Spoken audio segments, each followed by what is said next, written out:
శుభాభివందనాలు తెలియజేస్తున్నాము. మానవుని యొక్క ఆలోచన, మానవుని యొక్క విధానం ఏంటంటే, మానవుడు నేను నా పని నేను తీసుకుంటున్నాను, ఎవరిని ఇబ్బంది పెట్టడం లేదు, నేను ఎవరికి అన్యాయం చేయటం లేదు, నా హృదయంలో ఏ మాత్రము పాపము లేదు అని మానవుని యొక్క తలంపు.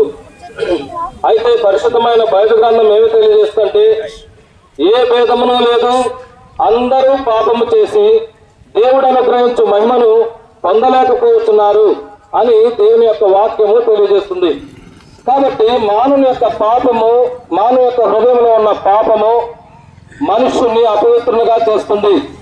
మానవుడు బయటికి ఏమీ చేయకపోయినప్పటికీ హృదయంలో ఉంటున్న పాపం వల్ల ఆ వ్యక్తి కర్మ పాపమునకు దారి తీసే పాపము చేస్తూ ఉంటాడు. ఈ పాపమునకు ఏదైనా దొరుకుతుందా అని మానవుడు ప్రయత్నాలు చేస్తూ ఉంటున్నప్పుడు, అనేక స్థలాలకు వెళుతున్నప్పుడు తన పాపాలు పోయినట్లుగా అతను గమనించలేని స్థితిలో ఉంటాడు. కాబట్టి పాపం పోవాలి అనంటే మానవుడు ఎక్కడికెక్కడికో తిరగనవసరం లేదు. ప్రభువైన యేసుక్రీస్తు దగ్గరికి వచ్చినట్లయితే తన పాపములు క్షమించబడతాయి. దేవుని యొక్క వాక్యం ఏం తెలియజేస్తుంటే, పాత గత రోజుల్లో దేవుడు చూచి చూడనట్టుగా ఉన్నాడు. మనుషులందరూ పాపం చేస్తున్నారు, దేవుడు చూచి చూడనట్టుగా ఉన్నాడు. అయితే దేవాది దేవుడు మానవుడిగా యేసుక్రీస్తు ప్రభువుగా ఈ లోకంలోకి వచ్చి మన పాపం నిమిత్తము ఆయన శిలువలో కార్చిన అమూల్యమైన రక్తం ద్వారా మన పాపాలు క్షమించబడతాయని దేవుని యొక్క వాక్యము తెలియజేస్తుంది. ఎట్లాగనగా రక్తము చిందించకుండా పాప క్షమాపణ కలుగుదని సామాన్యముగా చెప్పవచ్చును. పాత రోజుల్లో ఒక వ్యక్తి పాపం పోవాలి అంటే బలు నర్పిస్తూ వచ్చేవాళ్ళు. ఎడ్ల యొక్కలు, మేకల యొక్కలు, కోడల యొక్క బలుల ద్వారా వారి పాపములు తొలగించబడతాయని మానవుని యొక్క ఆలోచన. దానివల్ల ఏ మాత్రము పాపము క్షమించబడదని దేవుని వాక్యం తెలియజేస్తుంది. ఎలానగా ఎడ్ల యొక్కలు, కోడల రక్తము పాపము తీసివేయట అసాధ్యమని సామాన్యంగా చెప్పవచ్చని బైబిల్ వాక్యం తెలియజేస్తుంది. దేవుని వాక్యం ఏం తెలియజేస్తుంటే, మన పాపములు మన హృదయంలో ఉంటున్నాయి, ఆ పాపములు మనల్ని అపవిత్రపరుస్తున్నాయి.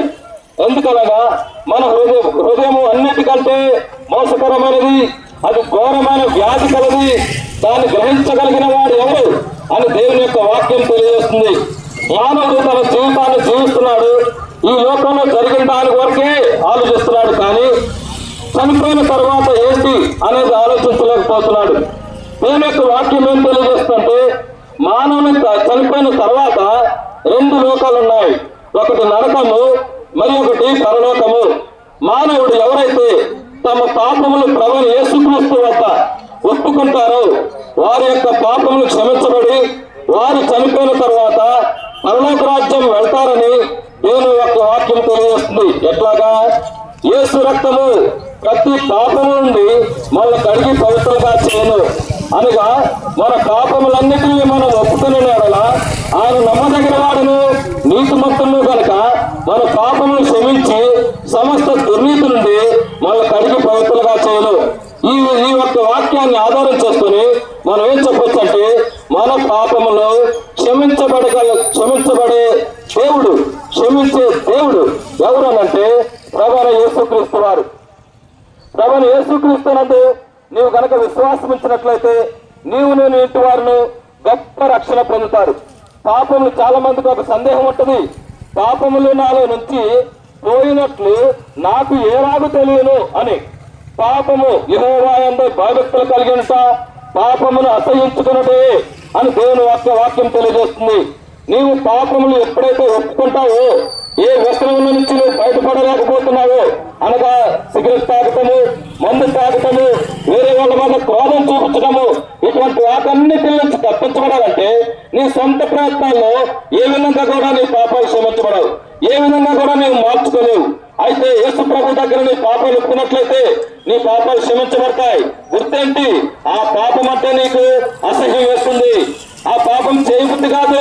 కాబట్టి ప్రభువైన యేసుక్రీస్తునందు నీవు విశ్వాసం ఉంచుము, నీవు ఇంటి వారిని గొప్ప ఆత్మరక్షణ పొందదు.